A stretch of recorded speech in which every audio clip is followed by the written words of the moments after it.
Finally, he is home. The front door shuts, and a familiar faint scent of my mate hits my nose. I cast a swift glance at the clock on the wall. To my surprise, it's past midnight. I rush to the hall, the excitement of finally being able to tell him the good news filling me. There he is, in the dimly lit hall. He still looks as handsome as ever. 3.5 years on, he still makes my heart skip a beat whenever I see him. He loosens his black tie, as he places his briefcase down, holding a few files in his hands as well. His bright blue eyes look tired as they meet mine and I smile. Sebastian. I rush over to him, wrapping my arms around his neck.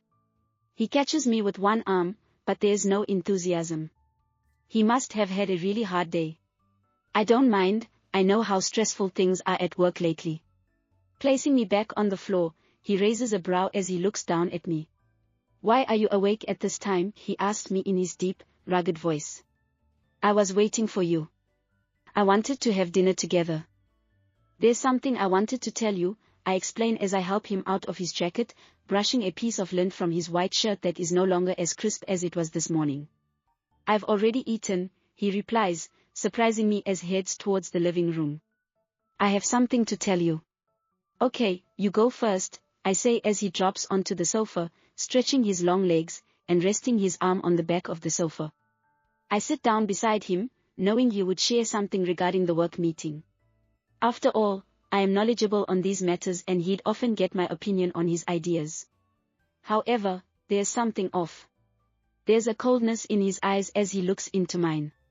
Sebastian looks down at the file in his hands before he tosses it on the table. The loud snap as it hits the table makes me jump.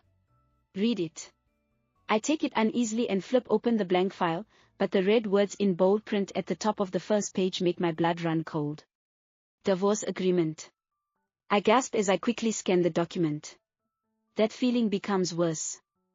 This is a divorce agreement with our name on it. My entire body trembles as I look up at him, hurt and confused. Why? I manage to blurt out as I look at the man I love from the bottom of my heart. What went wrong? Anneliese is back, and she's rejoined the pack. I look up sharply. It's suddenly hard to breathe. But I am your mate, I whisper. How could he still care for Anneliese? She was his past. We've been married for 3 years. Our marriage was a mistake from the very beginning. Back then, my father demanded that I marry my mate, but now I don't want to be bound by the goddess arrangement. I don't see the point of fated mates. My heart clenches. I look at his face, trying to understand what he's thinking, but there's nothing that reveals his feelings and he has his walls up, blocking the mate bond. But your father, he dash. My mom is not my father's mate, but she still gave birth to me. She gave him a powerful alpha son and even after he found his mate, he stayed by her side, rejecting his mate. I will never understand his reason for wanting me with my destined mate when he himself is proof that you don't need your mate.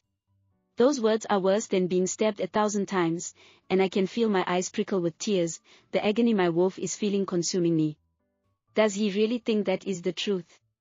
Anneliese is my half-sister and although she and Sebastian had dated, I know her truth, the real her that she hides behind her pretty face and doe eyes. Anneliese only approached you because you were an alpha. Sebastian, she doesn't love you the way I do. She wants to be Luna Dash. He kicks the solid oak coffee table, making me jump as it's thrown over with a loud crash, hitting the wooden floor with a deafening bang that makes the ornaments in the glass cabinet shake. And what about you? You just want to be Luna, don't you? You knew that Anneliese and I were in a relationship, yet you selfishly accepted the marriage anyway and betrayed your own sister by taking her man. You lied to me.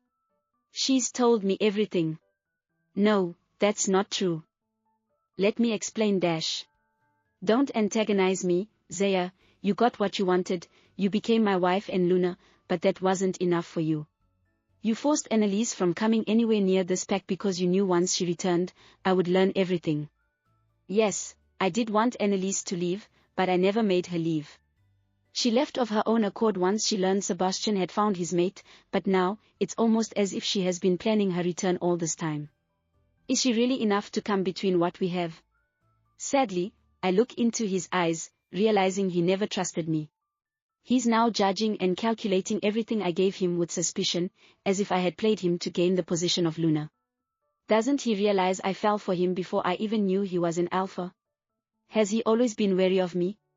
That one person can come between us and ruin it all. Did he even for a moment truly love me wholeheartedly? I can't understand it. Tell me, Bastian. If you didn't want me, then why did you make love to me?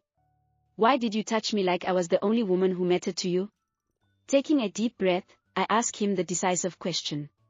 Sebastian. Tell me, if it wasn't your father's request then I would have rejected you, and even now, I will, for Anneliese. My lips quiver, remembering how my father hadn't been happy with me marrying him. He never liked Sebastian's family, yet I had given it all up for him. My family, my inheritance and my position, but it was clearly not enough for him. If he's able to cast me aside so easily, then what is my use? He exhales as if I'm an irritating child and takes out a lighter and cigarette. Sign the papers soon. I don't want this to drag out, he says. I stare down at the file as a single tear splashes onto the papers. What did you want to tell me? He asks. It's no longer important, forget about it, I say, thinking he will never see the papers that currently sit on the dining room table. If you have any concerns regarding the alimony, let me know. Your expenses will be covered and you are welcome to stay in the pack. That hurts. No, there's no need. Everything is fine as it is. I will sign and have these returned to you immediately, I reply as I stand up, trying to hold myself together when my entire world has come crashing down around me. He pauses for a second and simply nods, uncaring about my heartbreak and agony that I know he can feel through the bond. Could he really cast me, his own mate, aside for another woman?